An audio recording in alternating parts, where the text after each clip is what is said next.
vengeance is mine. நான் பதில் செய்வேன் கர்த்தர் சொல்றார். பழி வாங்குதல் எனக்கு உரியது. இப்போ நான் என்ன பண்ணுறேன் அப்படின்னு கேட்டிங்கன்னா, அந்த பழி வாங்குதல்ன்ற ஒரு எண்ணம் எனக்குள்ளே இருக்குது. அது அவருடைய திட்டம் கிடையாது.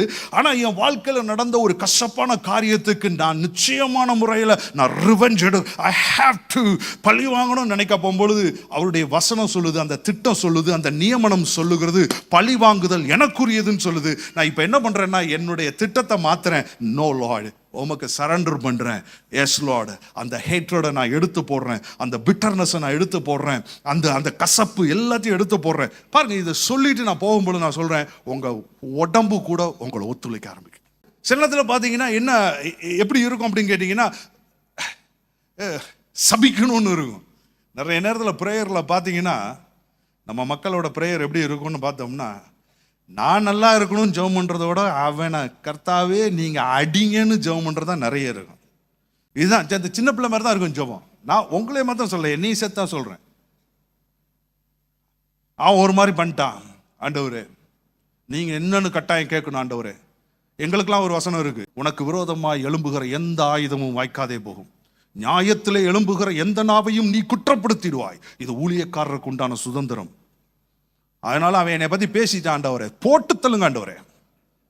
ஊழியக்காரன் சுதந்திரம் வசனத்தை நாங்கள் எடுப்போம்ல. ஆனால் ஆண்டவர் சொல்றாரு, என்ன சொல்றாரு அப்படின்னு கேட்டீங்கன்னா, சம்டைம்ஸ் நம்ம பாருங்க, நம்மளுக்கு தெரியாமல் நிறைய நேரத்தில் சபிக்கிறோம். எத்தனை பேருக்கு தெரியுதுன்னு தெரியல. நான் அதை தான் சொல்லுவேன், சூனியக்காரன், மந்திரவாதி, வேற என்னெல்லாம் சொல்லலாம், இந்த பேய் பிசாச்சு வச்சுக்கிட்டு வேலை செஞ்சு புசுன்னு ஏவி விடுறவனை காட்டிலும் மோசமானவன் யாருன்னு கேட்டிங்கன்னா விசுவாசி தான். அதில் என்ன மாதிரி ஊழியக்காரங்களாம் ஜாக்கிரதை. ஏன்னு கேட்டிங்கன்னா, இந்த வாய் அதை காட்டிலும் பவர்ஃபுல். நிறைய பேருக்கு புரியுறது இல்லை. என்ன அப்படின்னு கேட்டிங்கன்னா, அதனால தான் போட்டிருக்கு, நீங்கள் ஒருவரை ஒருவர் கடித்து பட்சித்தீர்களானால் அதுக்குன்னு போய் யாரையா கடிக்க போகிறோமா? அப்படி இல்லை. என்ன அப்படின்னு கேட்டிங்கன்னா, வாயிலே பாதி வரை காலி பண்ணிடுறோம்.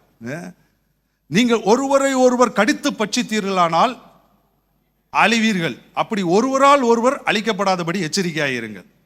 ஏமே, நான் ஜெபம் பண்ண போகும்போது எங்கள் மாலா சிஸ்டர் இருக்கிறாங்க, அவங்கள பார்க்குறேன். இவங்க என்ன பிஸ்னஸில் மேலே போயிட்டே இருக்கிறாங்க, நம்மளை இப்போ பார்த்தா கண்டுக்க மாட்டேன். ஆண்டவரே நீங்கள் நியாயம் விசாரிங்க ஆண்டவரே. அன்றைய தினத்திலே நான் உதவி செய்தேன், இன்றைய தினத்திலே என்னுடைய உதவியை மறந்தவர்களாய் போய் கொண்டிருக்க கர்த்தாவே நீர் உணர்த்தும் ஆண்டவரே அப்படின்னு நான் வாயில் பேசுகிறேன்னு வச்சுக்கோங்க. அவங்க பார்க்குறாங்க, இவன் என்னடா அவன் எனத்தையும் அவங்க சொல்கிறாங்கன்னு வச்சுக்கோங்க. இந்த ரெண்டு வாயும் இருக்குது பாருங்க, இதுதான் மோசமாக, பில்லி சூனியத்தை காட்டிலும் மந்திரவாதத்தை காட்டிலும் மோசமானது. இப்போ நம்ம சர்ச்சிலலாம் என்ன அப்படின்னு கேட்டிங்கன்னா, வேறு சபைக்கு நீங்கள் போகவில்லை என்றால் நம்முடைய சபைக்கு வாங்க அப்படின்னு. அப்படி ஒரு நல்ல பாஸ்டராக இருந்தால் நீங்கள் அந்த சர்ச்சில் இருக்கிறதுல பிரச்சனையே கிடையாது. என் சர்ச்சை விட்டு போயிட்டியா, நீ எப்படி இருப்ப பாரு, முடிஞ்சிச்சு சோழி. மந்திரவாதியை காட்டிலும் மோசம், நீ போச்சு, தொலைஞ்சே போயிட்ட. அதே மாதிரி தான் உங்கள் வாயும். நிறைய நேரத்தில் ஜபத்தில் என்ன பண்ணுறோம் அப்படின்னு கேட்டிங்கன்னா, we keep cursing people, we send spells. ஆனால் கேட்டால் பிலிஸ் நீ மந்திரவாதம் வச்சுட்டான், அவன் வச்சுட்டான், நீ மாத்திரம் என்ன வச்சுக்கிட்டு இருக்கிற? நீ தான் ஸ்பெல்லு போட்டுக்கிட்டே இருக்கிற, உருப்படக்கூடாது, நாசமாக போகணும், அவன் இருக்கணும், அவன் ஏதாவது ஒருத்தன். நான் என்ன சொல்கிறேன், அடுத்தவன், அதாவது இவங்களுக்கு என்ன அப்படின்னு கேட்டிங்கன்னா, நான் நல்லா இருக்கிறேனோ இல்லையோ அவன் நல்லா இருக்கக்கூடாது, அதுதான் காரியம்.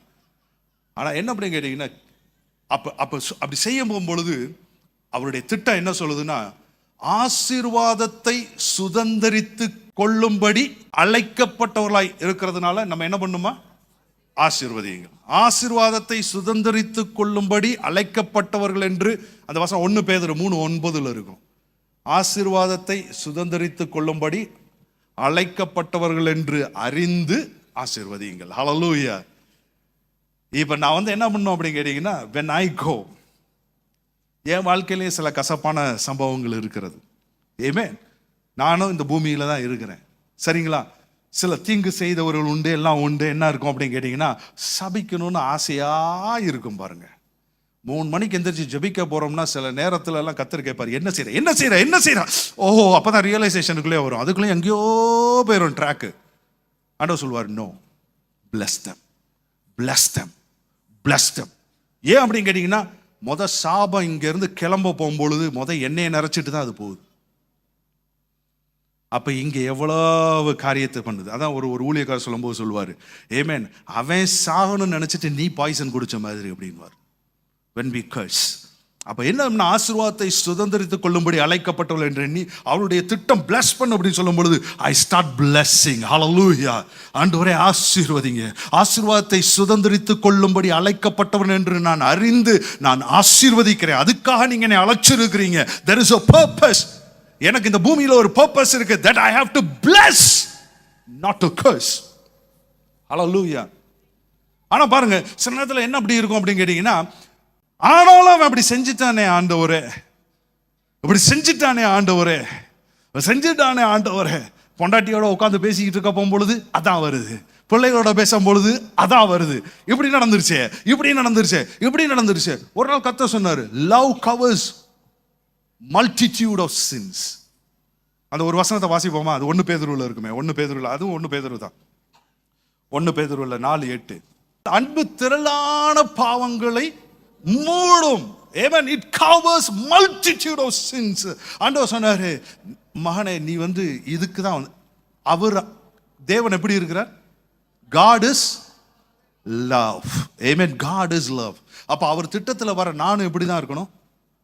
லவ் தான் இருக்கணும். அந்த லவ் என்ன பண்ணும் அப்படின்னு கேட்டீங்கன்னா, ஊரெல்லாம் சொல்லிக்கிட்டு தெரியாது. திருப்பி சொல்றேன், அந்த அன்பு ஊரெல்லாம் சொல்லிக்கிட்டு தெரியாது. அன்பு தப்பே பண்ணி இருந்தாலும் மூடும். ஹல்லேலூயா. ஆனா நான் ஜஸ்டிஃபை பண்ணணும்ல, நான் செஞ்சது ரைட்னு காமிக்கணும்ல. அதுக்கு ஒரு வசனத்தை சொன்னாரு. அதுக்காக நான் போய் ஒரு வாக்குவாதம் பண்ணணும்ல, நான் செஞ்சது ரைட் அவன் செஞ்சது தப்புன்னு காமிக்கணும்ல. 1 கொரிந்தியர் 13வது அதிகாரத்தில் 5வது வசனத்தை காமிச்சாரு. அது தீங்கு நினையாது. தீங்கு நினையாதுனானே நான் என்ன நினைச்சேன்னா, யாருக்கும் தீங்கு செய்ய அன்பு நினைக்காது போல இருக்கு, நம்ம யாருக்கும் தீங்கு செய்யக்கூடாது அப்படின்னு நினைச்சேன். ஆனா இங்கிலீஷ்ல போட்டிருக்கு, it keeps no record of wrongs. இவங்க எனக்கு செஞ்ச தீங்க நினைக்க கூட மாட்டேன். ஏமே தப்பே செஞ்சிருந்தா கூட அன்பு என்ன பண்ணும் தெரியுமா? அதனால ஃபாதர் அழகா ஒரு பாட்டு பாடி இருக்கிறாங்க. நம்மளையெல்லாம் என்ன சொல்றது, மோசமான படுமோசமான ஆட்கள், ஆனா பாவம் செய்யாத ஒரு மகனை போல பார்க்கின்றார் பரமபிதா. அருமையான பாட்டு பாருங்க. பாவம் அப்படி பார்க்கிறாரு. பாவத்தை மூடுனது மாத்திரம் இல்ல, அப்படி ஒண்ணு செய்யாத மாதிரியே பார்க்கிறாரு. ஆனா நம்ம 8 வருஷத்துக்கு முன்னாடி செஞ்சதை நல்லதெல்லாம் மறந்துடுவோம். ஆனாலும் அவன் இப்படி பேசியிருக்க கூடாது, அதை மாத்திரம் நம்மளால மறக்க முடியல பாருங்க. அதை நினைக்க வேணாம். ஏன் அப்படின்னு கேட்டீங்கன்னா, எதுக்காக நான் சொல்றேன் இதெல்லாம் அப்படின்னு கேட்டீங்கன்னா, இதை நம்ம அலைன் பண்ணி நம்ம இந்த தேவனுடைய திட்டம், இந்த கட்டளைகளின்படி நம்ம நடக்க ஆரம்பிச்சோம்னா, ஆசீர்வதிச்சு இதெல்லாம் நினைக்காம போக ஆரம்பிச்சோம்னா, சகலமும் நன்மைக்கு எதுவாக எல்லாத்தோட நம்ம அலைன் ஆகிறோம். ஈவன் அவர் பாடி. Hallelujah. Amen. The life is spiritual பாருங்க. அதுலயும் பாத்தீங்கன்னா ஆரோக்கியம் தங்கும், சுகம் இருக்கும், டயபெட்டிஸ் போயிடும், பிளட் பிரஷர் போயிடும். பாதி வியாதிக்கு காரணமே அலைன் பண்ணாம போனதுதான். இப்ப அலைன் பண்ணோம் அப்படின்னு கேட்டீங்கன்னா, everything worked out for your good. Hallelujah. Amen.